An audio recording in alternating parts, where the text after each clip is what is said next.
अच्छा सुनो, सब्सक्राइब करते वक्त ना घंटी बजा देना ताकि जब मैं ऑनलाइन आऊँ तो तुम्हारे फोन की भी घंटी बजे।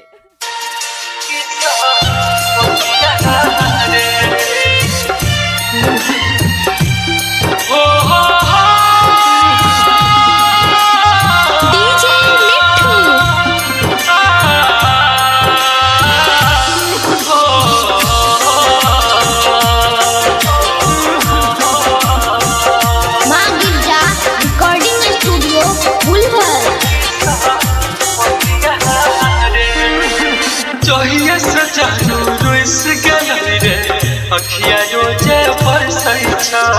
ओकर बोलिया सुनई लाई मन हमर बड़ तरसैछा जहिया से जानू रुइस गेलै रे अखिया रोजे बरसैछा ओकर बोलिया सुनई लाई मन हमर बड़ तरसैछा जिंदगी फेरलन तक कोन करा बतिया रे जिंदगी फेरलन तक कोन करा बतिया रे विधना कैसे लिखल कोई किस्सा बतिया रे विधना कैसे लिखल कोई किस्सा बतिया रे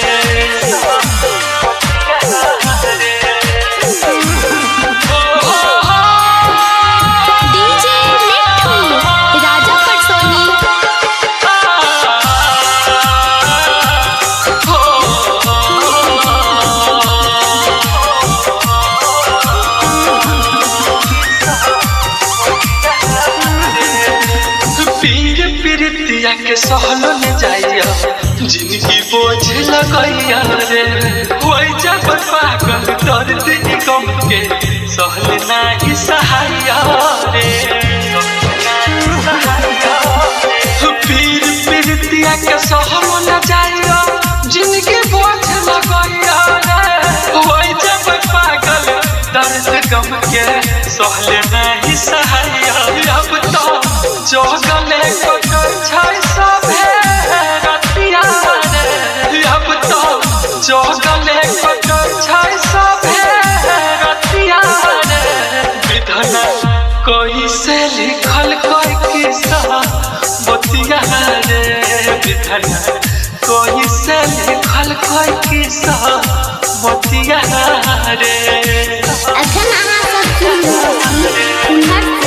माँ गिरजा मुझे के प्रस्तुति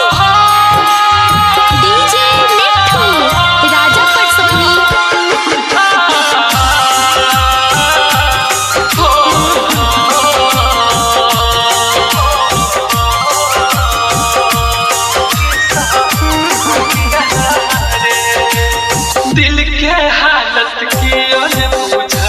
केकरा हाल सुनैयै रे जानू बिना ई दर्द के बुझतै जाकर केकरा देखैयै रे जाकर केकरा देखैयै रे दिल के हालत की न बुझै केकरा हाल सुनैयै रे जानू बिना ई दर्द के बुझतै केकरा जाकर देखैयै पंकज अजित छोड़ देतै दुनिया रे सोनू अजित छोड़ देतै दुनिया रे विधना कैसे लिखल कोई किस्सा बतिया रे विधना कैसे लिखल कोई किस्सा बतिया रे।